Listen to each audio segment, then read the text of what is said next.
un principal de su época.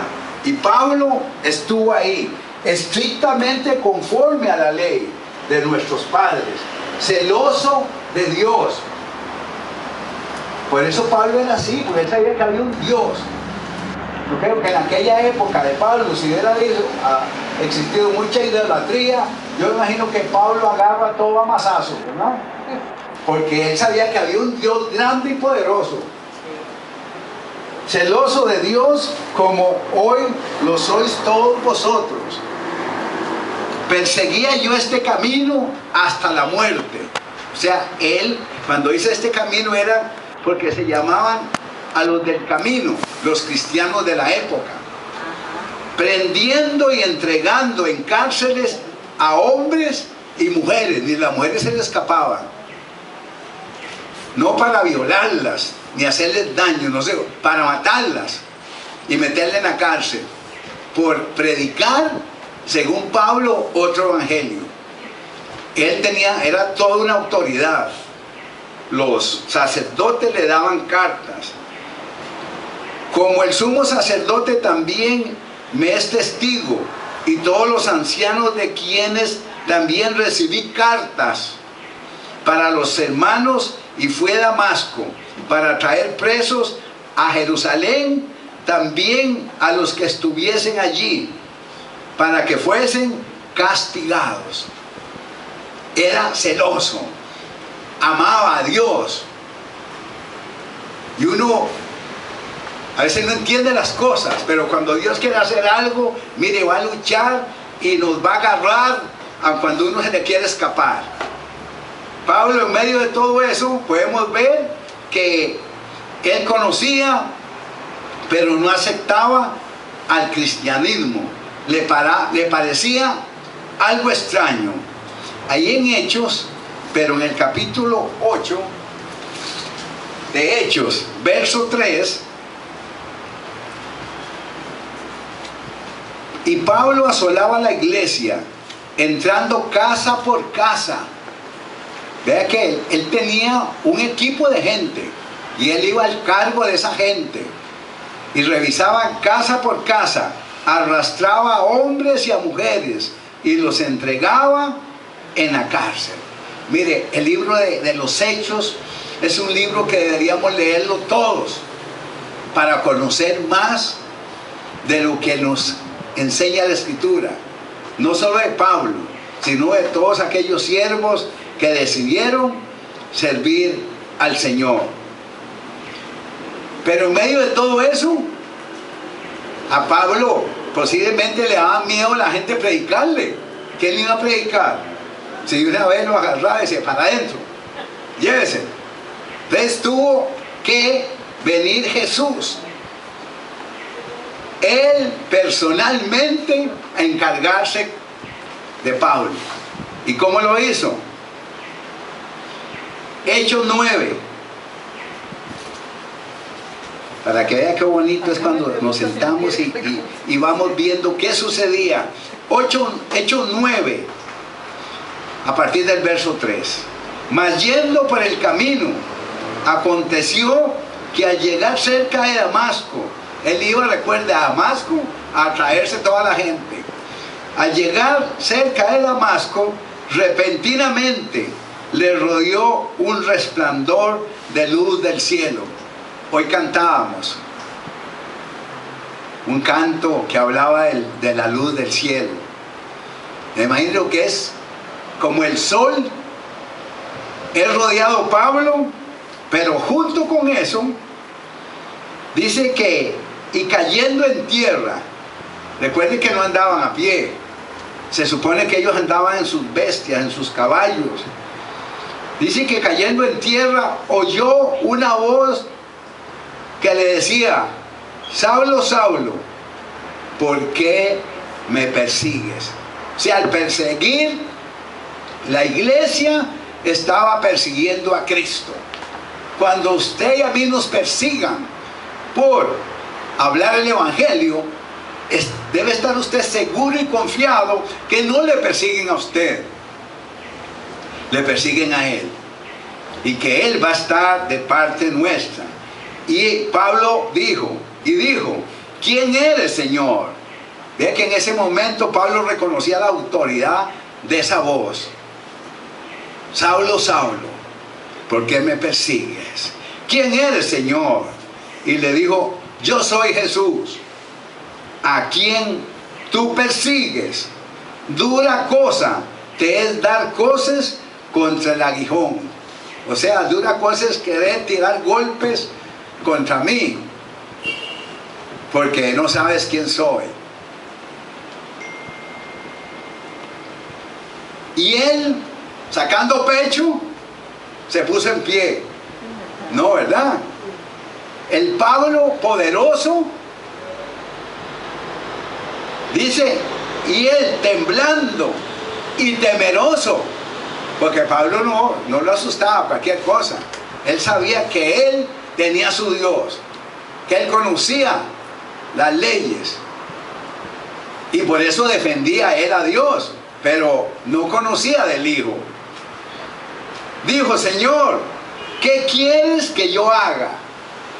No tuvo que predicarle nada más el Señor Jesús, sino dijo, ¿qué quieres que yo haga? Y el Señor le dijo, levántate y entra en la ciudad y se te dirá lo que debes hacer. ¿Sabe? El Señor nos llama, el Señor nos dice, ven acá, y generalmente usted no sabe qué va a hacer.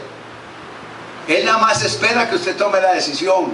Bueno, Señor, quiero ser maestro, quiero predicar, quiero enseñar, quiero ser pastor, quiero ser profeta, quiero echar fuera demonios, lo que a usted le guste. Porque Él no le va a poner a hacer nada que a usted no le guste. Quiero orar por los enfermos, y Él le va a decir, te mando, te doy poder, te unjo.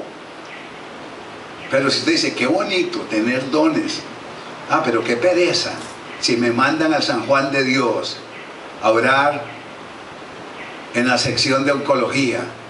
Ahí están que tienen cáncer, y con solo entrar muchas veces a ese lugar, el olor es terrible por el cáncer, por la piel que se descompone. Y entonces esto, uno a veces oye gente que dice, no, sí, tener don de sanidad, pero para orar por los sanos. ¿Escuchó lo que dije? No, ¿para qué? No, nos mandan, y es orar por los enfermos, y hay que ir, y hay que toparse con gente que lo va a resistir, y que le va a decir, ¿usted cree en eso?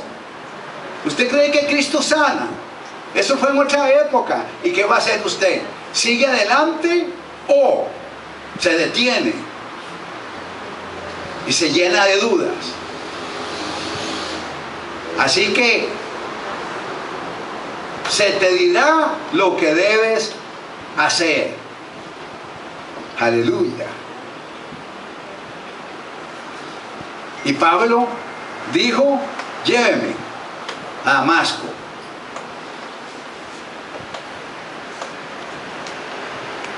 Y mientras esto sucedía, ve lo que hace Dios. Nosotros no vemos, hermanos, más la gloria de Dios, porque no doblamos rodilla. Quizás no buscamos como el Señor quiere. Pero mientras esto sucedía en Damasco, había un hombre de Dios ahí. ¿Sabe qué estaba haciendo? Orando. Orando.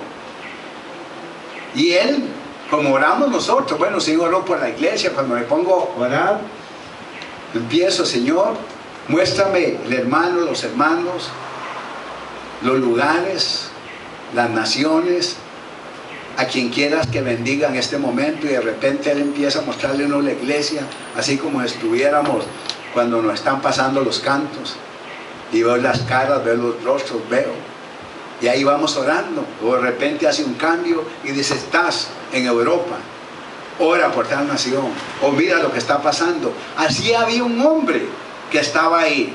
Este hombre se llamaba Ananías.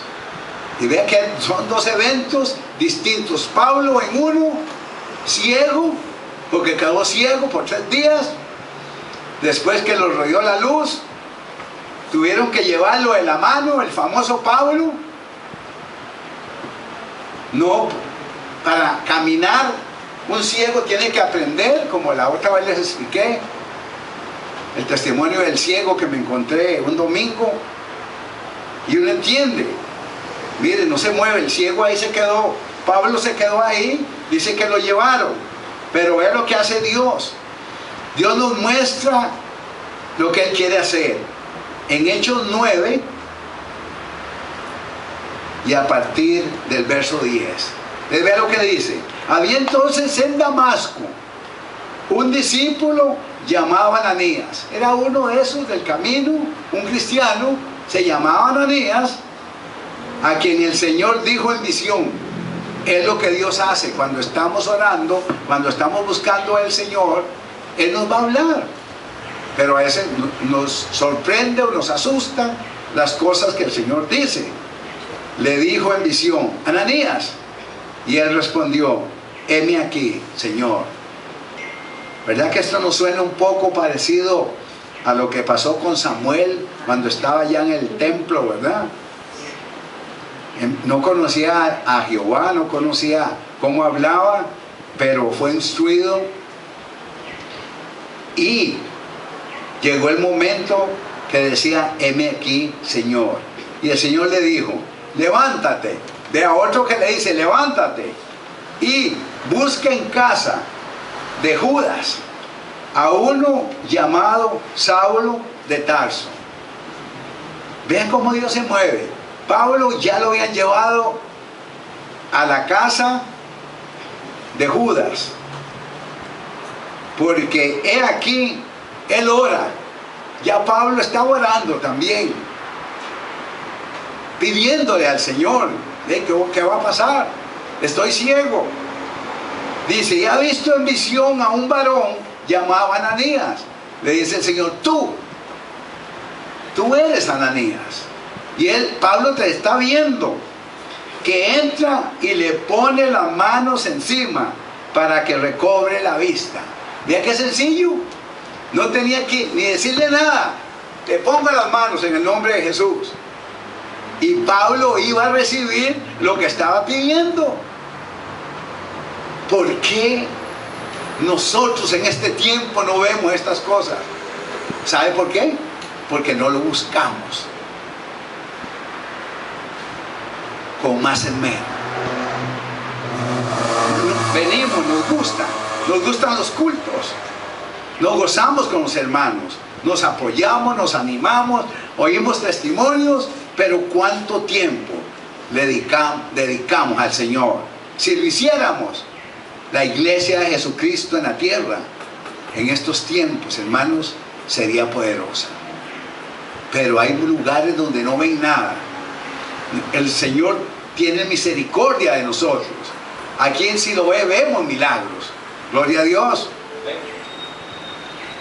Entonces Ananías respondió, mire rapidito, le respondió al Señor: Señor, he oído de muchos acerca de este hombre. Claro, Saulo de Tarso era conocidísimo, se andaba asolando las iglesias. ¿Cuántos males ha hecho a tus santos en Jerusalén? Oiga, ¿cuántos males? O sea, ¿cuántos había metido a la cárcel? Pablo fue uno de los que estuvo cuando aquel hombre, un discípulo del Señor, lleno del Espíritu Santo, Esteban, él consintió que lo mataran a pedradas. Pablo estaba ahí y dicen que cogió el manto de Esteban, pero ya ahí el Señor empezaba a tocarlo. Por eso es que le digo, lea, vaya al libro de los Hechos y va a aprender más. Y entonces, ¿qué es lo que pretendía Ananías? Escapársele al Señor. No me mandes a mí, manda a otro. Y aún aquí tiene autoridad de los principales sacerdotes para prender a todos los que invocan tu nombre. Como de repente que aquí nos agarra en Costa Rica, el que hable de Jesucristo va para la cárcel. Y que el Señor nos pruebe, a ver cuántos de qué estamos hechos. ¿Cuánto le diremos, Señor? Pues si me meten a la cárcel, voy a predicar a la cárcel.